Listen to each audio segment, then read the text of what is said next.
नमस्कार। आज हम भारतीय संविधान की एक बेहद दिलचस्प यात्रा पर निकलेंगे और देखेंगे कि कैसे ये समय के साथ बदला है, यानी संविधान संशोधनों के जरिए। बिल्कुल।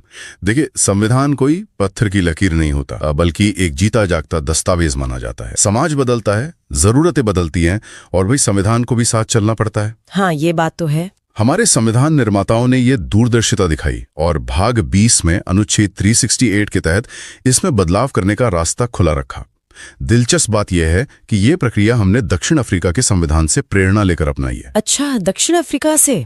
तो फिर देर किस बात की? चलिए सीधे गोता लगाते हैं और समझते हैं कि हमारे संविधान में ये बदलाव क्यों और कैसे होते आए हैं। ये सोचना भी कमाल है कि जिन्होंने संविधान बनाया उन्हें पहले से अंदाजा था कि भविष्य में इसे बदलना पड़ेगा। मतलब ये कोई कमी नहीं थी, बल्कि समझ थी कि समाज स्थिर नहीं रहता। हाँ बिल्कुल। तो कुछ नया जोड़ना, पुराना हटाना या मौजूदा चीजों में फेरबदल करना, यही है संविधान संशोधन, है ना? हाँ। और ये बदलाव मुख्य रूप से संसद के जरिए होते हैं, एक तय प्रक्रिया अपनाकर। वैसे कभी कभी अदालती व्याख्याओं से भी संविधान के मायने बदलते हैं, पर आज हम संसद वाली औपचारिक प्रक्रिया पर ध्यान देंगे। ठीक है। अनुच्छेद 368 हमें बताता है कि संशोधन कैसे होंगे और मोटे तौर पर 3 तरीके हैं। 3 तरीके? अच्छा, ये जानना जरूरी है। कौन कौन से? पहला है सबसे आसान, साधारण बहुमत। इसमें संसद के दोनों सदनों में जितने सदस्य मौजूद हैं और वोट कर रहे हैं उनमें से आधे से ज्यादा की सहमति चाहिए, बस। आधे से ज्यादा? अच्छा। हाँ, पर ये कुछ सीमित मामलों में ही लागू होता है। ठीक है, ये तो सरल लगा। बाकी 2 क्या है? दूसरा है विशेष बहुमत। इसमें थोड़ा पेच है। हर सदन में कुल सदस्यों का बहुमत तो चाहिए ही। कुल सदस्यों का? हाँ, और साथ ही उपस्थित और मतदान करने वाले सदस्यों का कम से कम 2/3 बहुमत भी जरूरी है। हाय, ये ज्यादातर संशोधनों में लगता होगा। बिल्कुल, ज्यादातर संशोधन इसी तरीके से होते हैं। और तीसरा वाला जो शायद सबसे पेचीदा है? हाँ, तीसरा तरीका तब इस्तेमाल होता है जब बदलाव का असर राज्यों पर भी पड़ता हो, मतलब हमारे संघीय ढांचे से जुड़ा हो। जैसे राष्ट्रपति के चुनाव का तरीका बदलना हो, या सुप्रीम कोर्ट, हाई कोर्ट की शक्तियों में बदलाव करना हो, या 7वीं अनुसूची की कोई सूची बदलनी हो। इसमें संसद का विशेष बहुमत तो चाहिए ही, साथ ही राज्यों की सहमति भी। हाँ, कम से कम आधे राज्यों की विधानसभाओं से भी साधारण बहुमत से मंजूरी लेनी पड़ती है। अच्छा, तो यही वो संतुलन है। कुछ चीजें बदलना आसान, कुछ मुश्किल। ये हमारे संविधान को लचीला भी बनाता है और मजबूत भी। कमाल की व्यवस्था है। लेकिन ये बात हैरान करती है कि संविधान लागू होने के बस अगले ही साल 1951 में पहले संशोधन की जरूरत पड़ गई। इतनी जल्दी? हाँ, यह अप्रत्याशित लग सकता है, लेकिन इसकी वजह थी।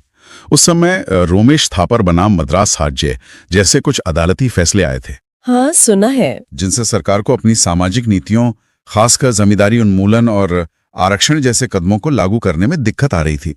तो पहला संशोधन इन्हीं दिक्कतों को दूर करने के लिए लाया गया। तो क्या बड़े बदलाव हुए इस पहले संशोधन से, जमींदारी और आरक्षण से जुड़े? हाँ, कई अहम बदलाव हुए। अनुच्छेद 15 में एक नया खंड 4 जोड़ा गया, जिससे सामाजिक और शैक्षिक रूप से पिछड़े वर्गों के लिए विशेष प्रावधान करने का रास्ता साफ हुआ। अच्छा। आरक्षण का आधार बना। अच्छा, और बोलने की आजादी पर भी कुछ असर पड़ा? हाँ, अनुच्छेद 19(2) में बदलाव करके बोलने और अभिव्यक्ति की आजादी पर कुछ और युक्त यानी वाजिब पाबंदियां लगाने की गुंजाइश बनाई गई, जैसे लोक व्यवस्था या विदेशों से मैत्रीपूर्ण संबंधों के हित में। और वो नवी अनुसूची, उसका जिक्र तो बार बार आता है, वो भी इसी संशोधन की देन है? बिल्कुल। नवी अनुसूची पहले संशोधन का सबसे चर्चित और शायद विवादास्पद हिस्सा थी। क्यों?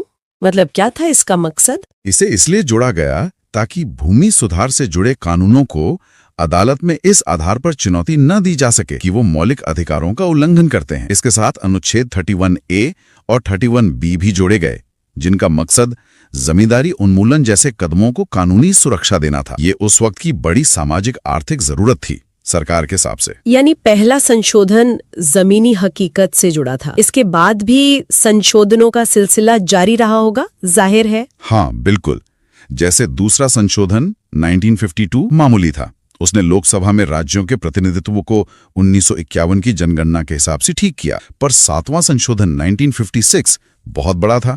ये राज्य पुनर्गठन आयोग की सिफारिशों पर आधारित था। हाँ, भाषा के आधार पर राज्यों का पुनर्गठन। ये तो भारत के नक्शे को बदलने जैसा था, एक बहुत बड़ा कदम। सही कहा। पहले जो राज्यों की A, B, C, D जैसी श्रेणियां थीं, उन्हें खत्म किया गया और भाषा के आधार पर 14 राज्य और 6 केंद्र शासित प्रदेश बनाए गए। ये भारत की विविधता को प्रशासनिक ढांचे में जगह देने की एक बड़ी कोशिश थी। जी, 8वें संशोधन 1959 ने SC/ST के लिए लोकसभा और विधानसभाओं में आरक्षण 10 साल के लिए और बढ़ाया। ये सिलसिला तब से चली रहा है। हर 10 साल में बढ़ता है। हाँ, ज्यादातर। फिर 9वें संशोधन 1960 के जरिए बेरूबारी यूनियन का कुछ हिस्सा पाकिस्तान को सौंपा गया, जो एक समझौते का हिस्सा था। इससे ये भी तय हुआ कि भारत अपनी जमीन किसी और देश को देना चाहे तो उसके लिए संविधान संशोधन जरूरी है। सुप्रीम कोर्ट ने कहा था ऐसा। अच्छा, ये भी तय हो गया। और फिर दादरा नगर हवेली, गोवा, दमन दीव भी भारत का हिस्सा बने संशोधनों के जरिए। हाँ, 10वें संशोधन 1961 से दादरा नगर हवेली और 12वें संशोधन 1962 से गोवा, दमन दीव केंद्र शासित प्रदेश बने, पुर्तगालियों से आजाद होने के बाद। और नागालैंड, पुडुचेरी। इसी तरह 13वें संशोधन 1962 से नागालैंड को विशेष प्रावधानों के साथ राज्य का दर्जा मिला और 14वें 1962 से पुडुचेरी फ्रांसीसियों से लेने के बाद भारत का हिस्सा बना और उसे विधानसभा दी गई। ये सब भारत के एकीकरण की प्रक्रिया का हिस्सा थे। और भाषाओं को लेकर भी कुछ हुआ? हाँ, 21वें संशोधन 1967 ने 8वीं अनुसूची में सिंधी भाषा को जोड़कर भाषाओं की सूची को 15 तक पहुंचाया। फिर आता है 70 का दशक, जो भारतीय राजनीति में बड़े उथल-पुथल का दौर था। क्या इसका असर संविधान संशोधनों पर भी दिखा? जबरदस्त दिखा होगा। बहुत गहरा असर दिखा। ये दशक संशोधनों के लिहाज से शायद सबसे नाटकीय रहा। शुरुआत 24वें संशोधन 1971 से हुई। ये सुप्रीम कोर्ट के गोलकनाथ मामले में दिए गए फैसले का जवाब था। गोलकनाथ मामला, जिसमें कोर्ट ने कहा था कि संसद मौलिक अधिकारों को नहीं छू सकती। बिल्कुल, उस फैसले में कोर्ट ने कहा था कि संसद मौलिक अधिकारों में कटौती नहीं कर सकती। तो संसद ने अपनी ताकत फिर से स्थापित करने की कोशिश की। कैसे? अधिकारों समेत संविधान के किसी भी हिस्से में संशोधन करने की पूरी शक्ति है, अनलिमिटेड शक्ति, ऐसा कहा गया। इसने ये भी अनिवार्य कर दिया कि राष्ट्रपति संविधान संशोधन विधेयक पर अपनी सहमति देंगे ही, वो मना नहीं कर सकते। ये तो संसद और न्यायपालिका के बीच शक्ति संतुलन को लेकर एक बड़ा टकराव था। हाँ, ये कश्मकश आगे भी चली केशवानंद भारती मामले तक। खैर, इसी दशक में 26वां संशोधन 1971 आया, जिसने राजा महाराजाओं के प्रिवी पर्स खत्म कर दिए। हाँ, वो थैली जो उन्हें मिलती थी। जी, आजादी के समय किए गए समझौतों के तहत पूर्व शासकों को मिलने वाली विशेष थैली और सुविधाएं खत्म कर दी गई। इसके बाद 31वें संशोधन 1973 ने लोकसभा की सीटें 525 से बढ़ाकर 545 कर दी, बढ़ती आबादी को देखते हुए। और फिर आया 42वां संशोधन 1976, जिसे मिनी कॉन्स्टिट्यूशन या लघु संविधान तक कह दिया जाता है।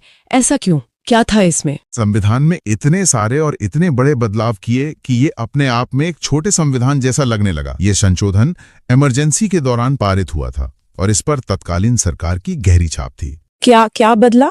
शुरुआत प्रस्तावना से हुई। हाँ, सबसे पहले तो प्रस्तावना में 3 नए शब्द जोड़े गए: समाजवादी, पंथनिरपेक्ष और अखंडता। यानी संविधान के मूल दर्शन में ही बदलाव।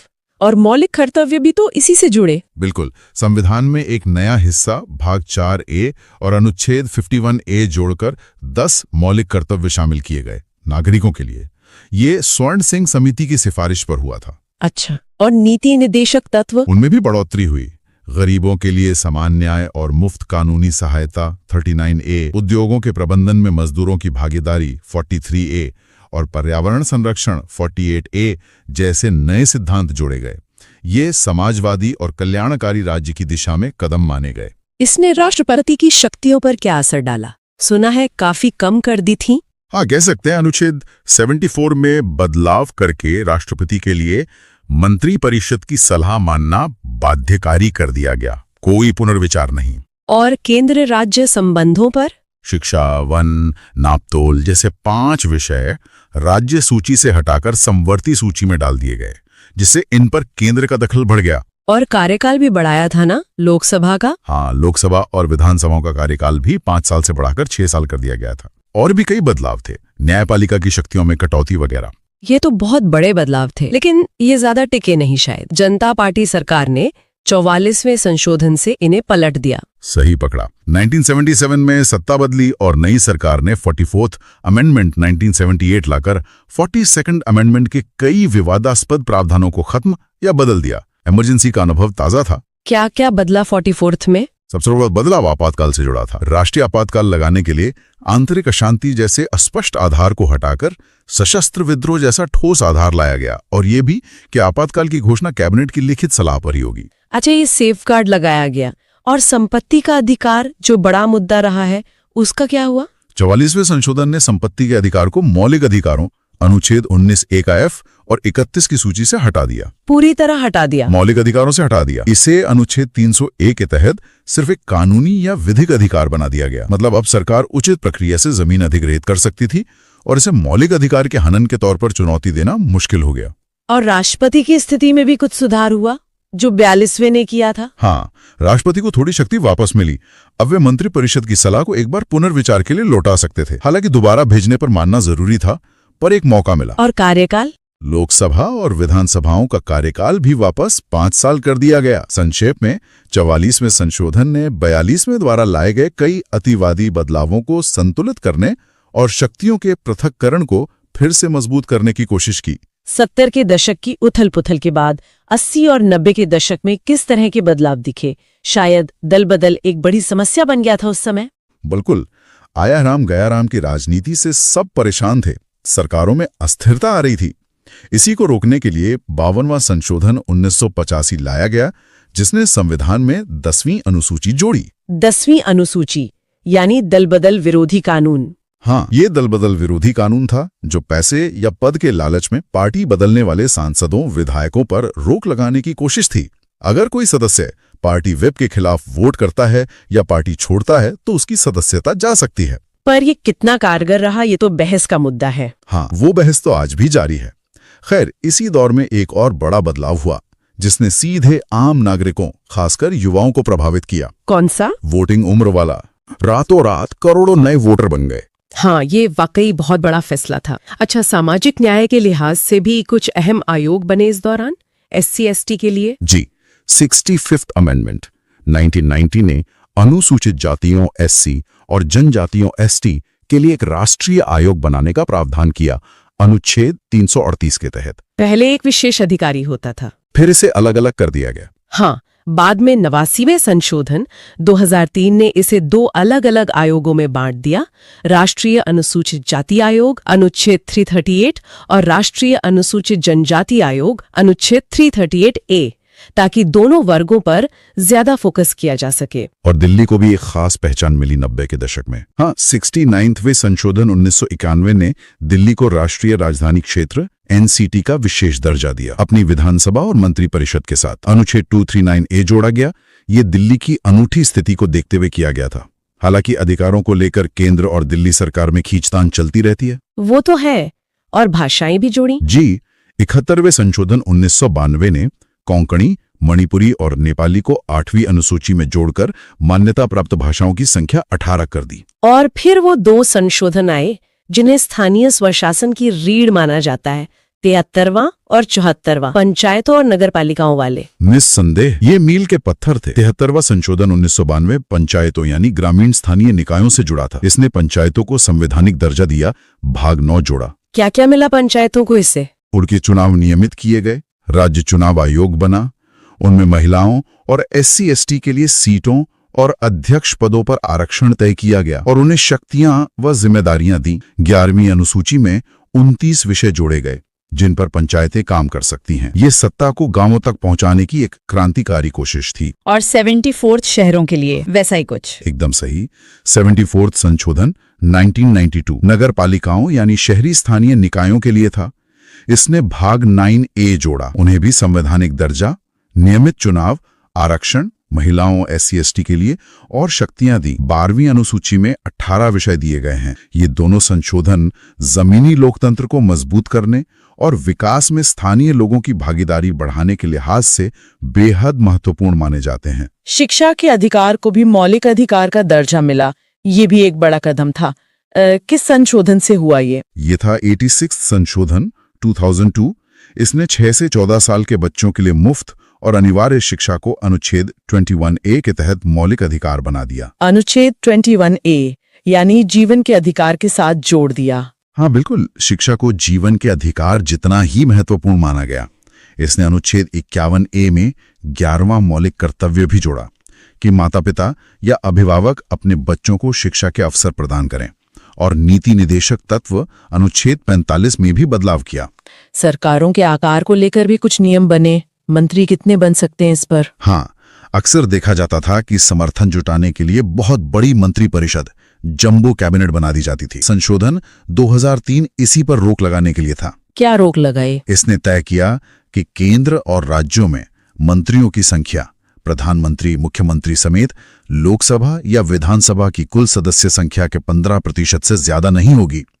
छोटे राज्यों में न्यूनतम 12 मंत्री हो सकते हैं। अच्छा, 15% की सीमा। और इसने दल बदल कानून पर भी कुछ असर डाला? हाँ, इसने दल बदल कानून को भी थोड़ा और सख्त किया। पहले पार्टी में टूट को मान्यता थी अगर 1/3 सदस्य अलग होते थे, उसे खत्म कर दिया।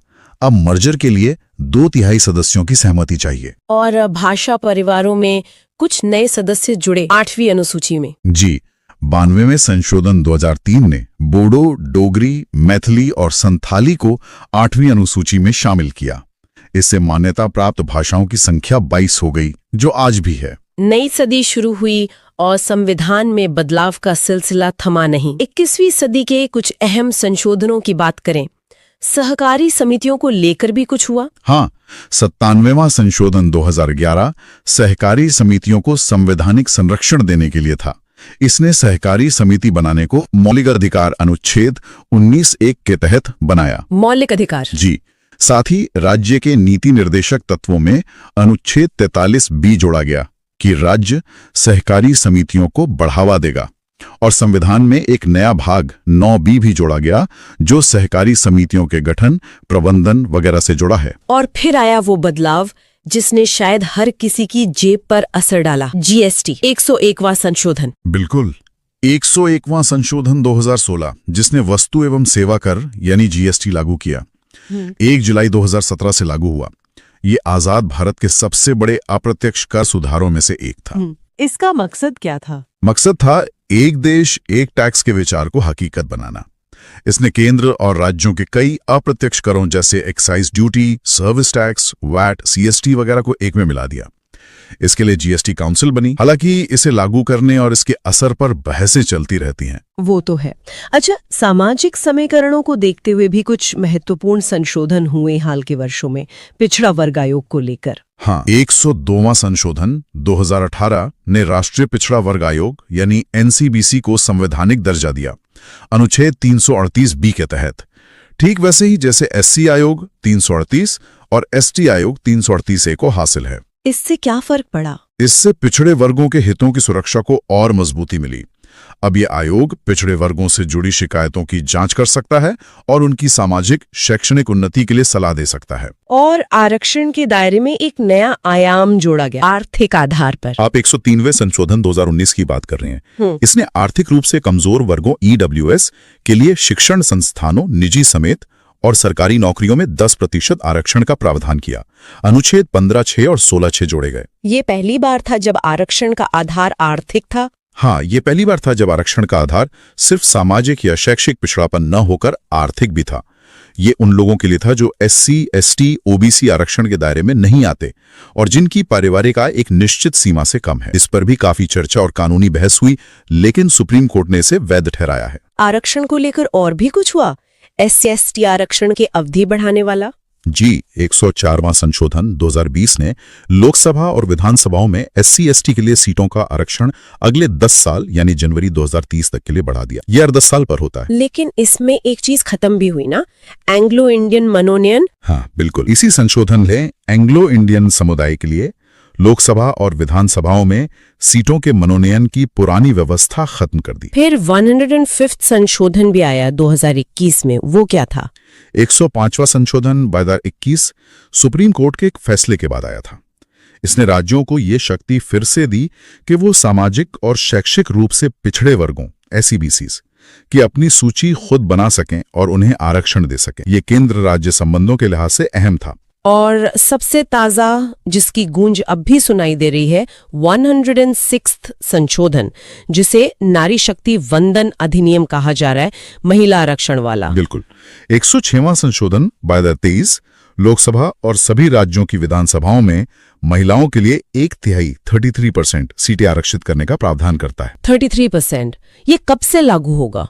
ये आरक्षण SC/ST के लिए आरक्षित सीटों के अंदर भी लागू होगा, हॉरिजॉन्टल रिजर्वेशन। हालांकि ये कानून लागू तब होगा जब अगली जनगणना के बाद सीटों का परिसीमन यानी हदबंदी होगी। उसमें अभी वक्त है। मतलब अगले चुनाव में नहीं? शायद नहीं, परिसीमन के बाद ही। फिर भी इसे भारतीय राजनीति में महिलाओं की भागीदारी बढ़ाने की दिशा में एक ऐतिहासिक कदम माना जा रहा है। तो ये थी हमारे संविधान की संशोधनों भरी यात्रा। पहले संशोधन से लेकर 106वें तक। क्या सफर रहा है। हर बदलाव अपने समय की कहानी कहता है। कभी सामाजिक न्याय की, कभी राजनैतिक संतुलन की, कभी आर्थिक सुधार की। एकदम सही। ये पूरी कहानी दिखाती है कि हमारा संविधान क्यों एक जीवंत दस्तावेज कहलाता है। ये स्थिर नहीं है, बल्कि लगातार विकसित हो रहा है।